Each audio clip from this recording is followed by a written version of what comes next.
get in there, I do have to go over some safety. Seated. Make sure you stay seated at all times. It's gonna get pretty bumped inside the truck, because we're gonna drive through some rough brush, and some of the bushes out here do have pretty long thorns. I don't want you guys getting scratched up or anything. This is a photo safari, so feel free to take as many photos as you like. Have your cameras out and ready. Never know when we'll see an animal. Just make sure to hang on tight to cameras, phones, and any personal items that could fall from the truck, because unfortunately I won't be allowed to stop to pick anything up. Did you see our first animal there on the right? It's brown on top, it's got stripes on its legs. That's called an okapi. Now the okapi might look like it's related to a zebra with those stripes on its legs, but it's actually the only relative of the giraffe. They have the same horns on their heads, called ossicones, and a prehensile tongue like the giraffe does. It looks kind of like a zebra.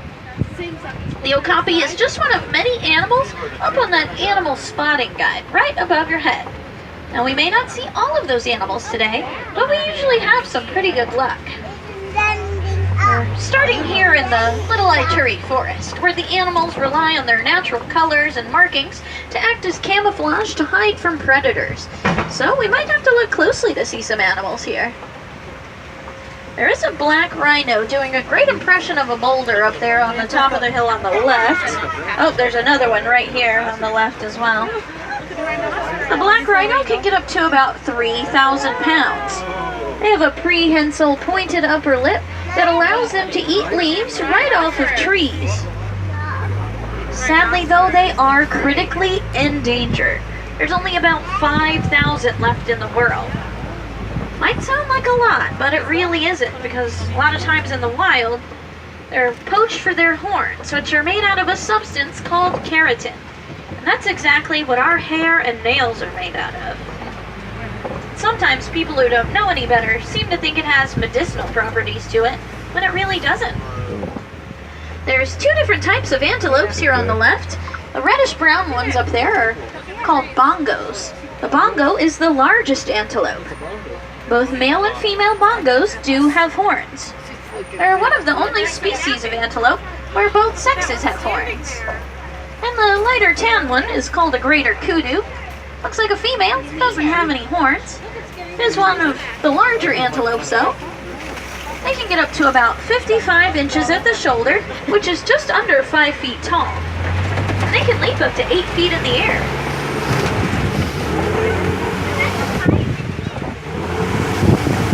We're gonna leave the forest to go into the Safi River. The Safi River is oftentimes home to one of the largest and most dangerous animals in Africa. Anybody have a guess what it could be? I think I heard it back there. Did someone say the hippo? You got it. It is the hippo. Well, you might be wondering, how in the world is a hippo dangerous? Well, they're very big, they have very long, sharp teeth, and they can get very territorial. Means they don't usually like other animals in their space, but these don't seem to mind the birds too much. There's one walking around over here. Hippos usually spend most of their time under the water. They can hold their breath for up to 8 minutes at a time, even when they're sleeping. A group of hippos is called a bloat. It's one of my favorite names for a group of animals.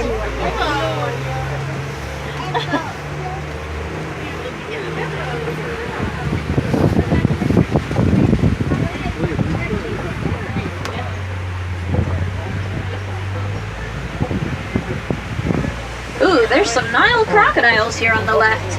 And we do have to cross this old-looking bridge, so make sure you stay seated as we cross, because I don't want you going overboard and swimming with crocodiles today. They can get up to 20 feet long. They only eat once a week, and they can eat up to a third of their body weight in one feeding. So I am glad we're getting off this bridge. It didn't sound very sturdy. Does anyone know how to tell the difference between a crocodile and an alligator? No? Well, the easiest way is to look at the shape of their snout. Crocodiles have a much more narrow and pointed snout.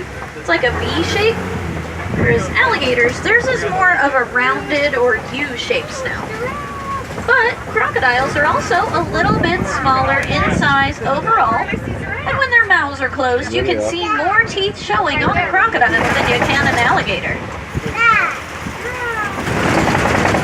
Now we're going into the savannah. The savannah is home to millions of migrating animals every year, and some of the more famous African animals call this place home all year round, like those giraffes. Have to look out for zebras, giraffes, elephants, lions, cheetahs, warthogs, ostriches. Never know what we'll find. These are Maasai giraffes. The Maasai giraffe has a rough, uneven pattern on its coat. They are the tallest animals in the world. They can get up to 20 feet tall. Baby giraffes are usually born at around 6 feet tall.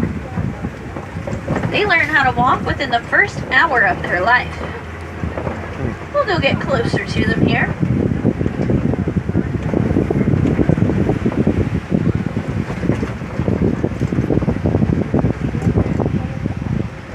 Let's see here. Right here on the left, they're kind of hiding back there in the shade behind the rocks. Those are African wild dogs. They're also called painted dogs. They're some of the most successful hunters here on the savannah because they'll work as a pack to chase their prey down until it drops from exhaustion. Those are sable antelopes on the left. They are the official emblem of the Harambe Wildlife Reserve. There is one on our logo. Their curved horns are excellent self-defense, especially if anything's attacking from behind. Anyone know what these red towers are on the sides of the road? I think I heard anthills back there. Termite mounds. They are termite mounds made out of a mixture of mud, animal dung, and termite saliva. In the hot savanna sun, the termite mounds can get as hard as concrete, so elephants like to use them as scratching posts. And when they're all scratched down, smaller animals like the antelopes, they'll stand on top of them to look out for any predators that could be hiding in the tall grass.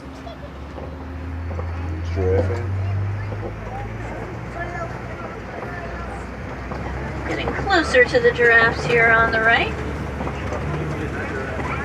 Giraffes have a prehensile tongue. That means they can grab things with their tongue. It can get up to about 18 inches long. It's usually a dark blue or purple color to help protect it from getting sunburned when they're eating leaves off the tops of the trees. Looks like they're going to try and cross the road, so we'll go ahead and let them cross. That first one's showing off her prehensile tongue a little bit. They're very similar to cows.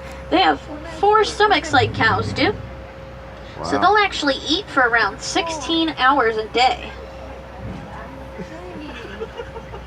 They only sleep for 30 minutes a day though. They'll take 5-minute power naps throughout the day, and they do sleep standing up.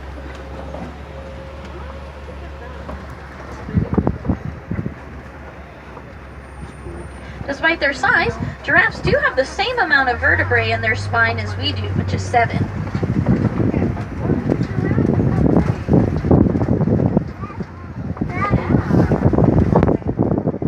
There's some white-bearded wallabies out here on the right, also called the gnu, spelled G-N-U, after the new sound they make. They're very social animals. They travel in large herds. Up to 1.5 billion of them will travel across the savannah every year. And they can go up to 1,000 miles in search of food. It takes a baby giraffe about an hour after birth to learn how to walk, but within 15 minutes of being born, a baby wildebeest is already up and running around. The smaller gazelle-looking animals that were out there are called springbok, national animal of South Africa. They can leap 6 feet in the air repeatedly when they're scared, called pronking.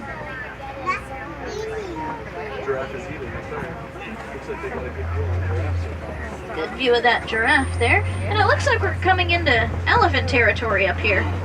Let's see if we can find some elephants up ahead.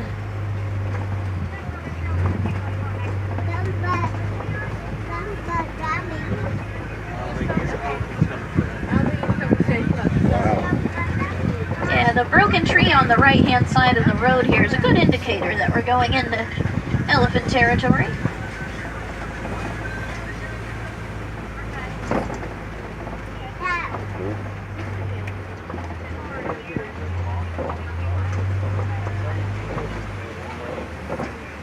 I can tell it's a male elephant because it is over here by itself.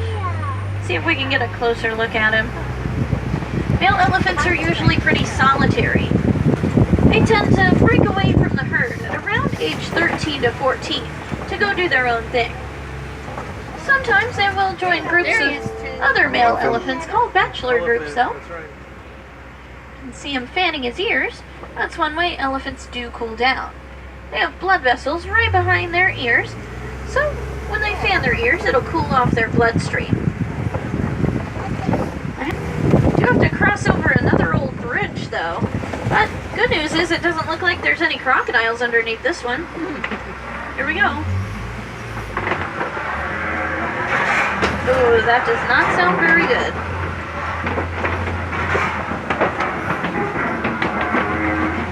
Almost there though.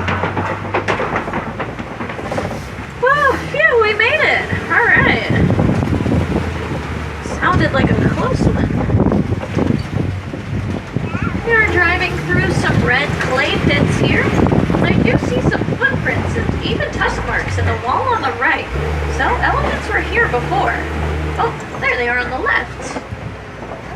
Elephants like to eat the red clay to get nutrients out of it that they might not have in their regular diet. It's like when we eat vitamins.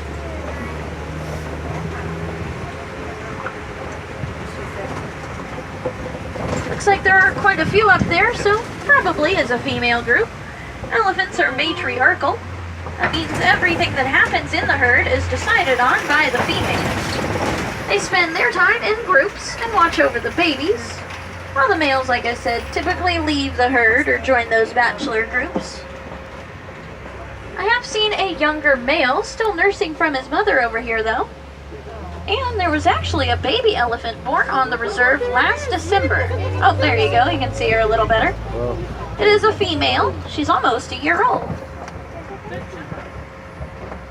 Both male and female African elephants do develop tusks. The African elephant's the largest. The adults can weigh anywhere from 8,000 to 15,000 pounds. That little baby elephant probably weighs at least 800 pounds by now, if I had to take a guess. See if we can get a better look at them here. One easy way to tell the difference between an African and an Asian elephant is to look at the size and the shape of their ears, because African elephants' ears are much bigger, and if you look closely, they're actually shaped a lot like the continent of Africa. There we go.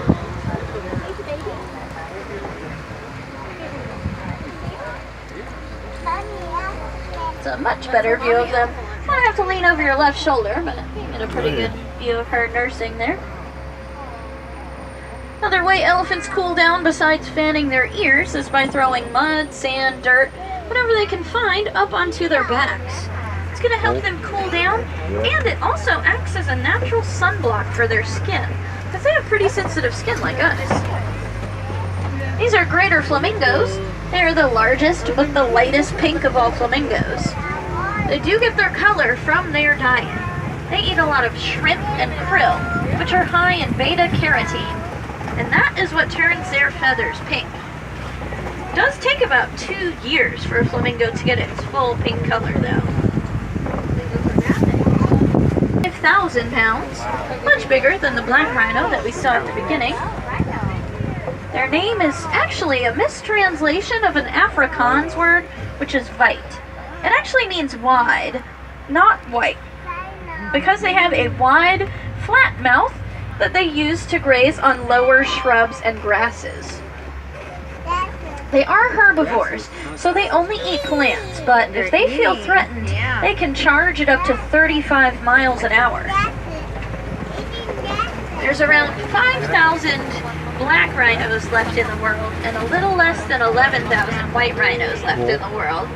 They're not quite as critically endangered as the black rhino, but they are still on the endangered species list because of the poaching of their horns.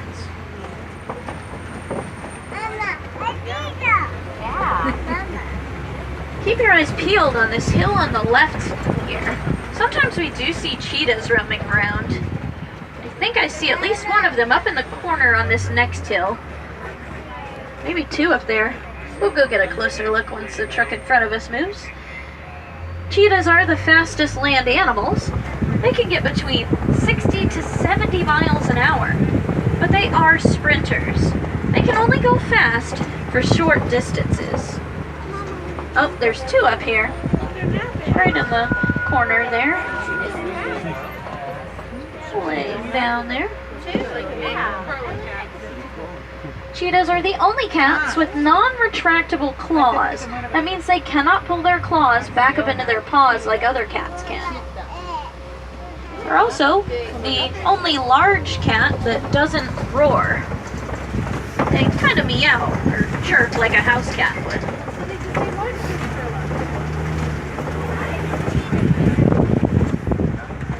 This is a rock formation called a coping. A lot of animals use this as a lookout for predators or prey. Sometimes we do see lions up here. Don't see any on this side, so we'll keep on going around. They are nocturnal, so they're usually more active at night.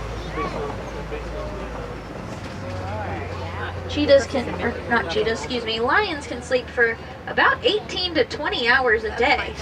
What a life.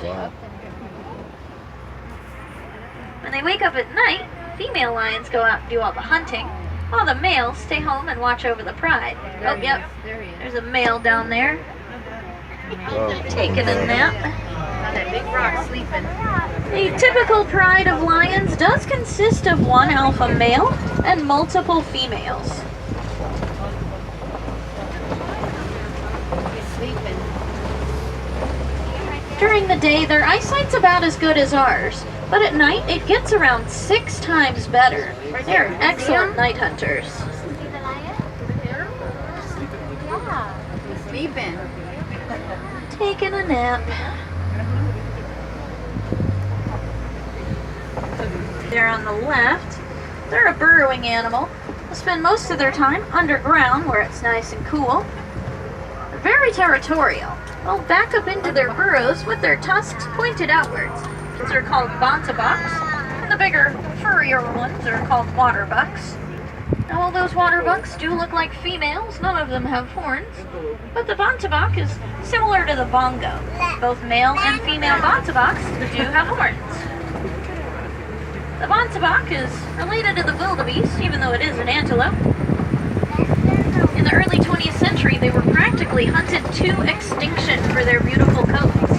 There was only 20 of them left in their natural range. Now, luckily, some local farmers in that particular area, they were able to bring their numbers back up. They're still very close to extinction in the wild, but they're thriving on reserves like this one. And the waterbuck, like its name suggests, does spend a lot of time near water. It'll actually emit a smelly, oily substance from its skin to help keep its fur waterproof. I've been told it smells like rotting flesh, so may be helpful in deterring predators. Right there on the right, those antelopes are called scimitar horned oryx. They're named after the shape of their horns. There's a baby one over there. Their horns are curved like a Middle Eastern sword called a scimitar. They're adapted to a desert environment, so they can go about 9 months without drinking any water. And they won't start to sweat until their body temperature reaches around 115 degrees. Sadly though, in the year 2000, the scimitar horned oryx was officially declared extinct in the wild. So a reserve like this is about the only place that you can find them anymore. Though I have heard tell of some scientists and zoologists working to reintroduce them back into the Sahara Desert. so hopefully that does go well. But unfortunately for us, it does look like we're starting to head back towards the warden's post again. So I guess that this is the end of our safari. But I had fun, and I hope that you guys had fun too. But don't forget, no two safaris are ever the same. The animals definitely make sure of that. So you guys are always more than welcome to come back and join us on another safari today if you like. You can come back and see what other animals you can find that you may not have seen on this go-round.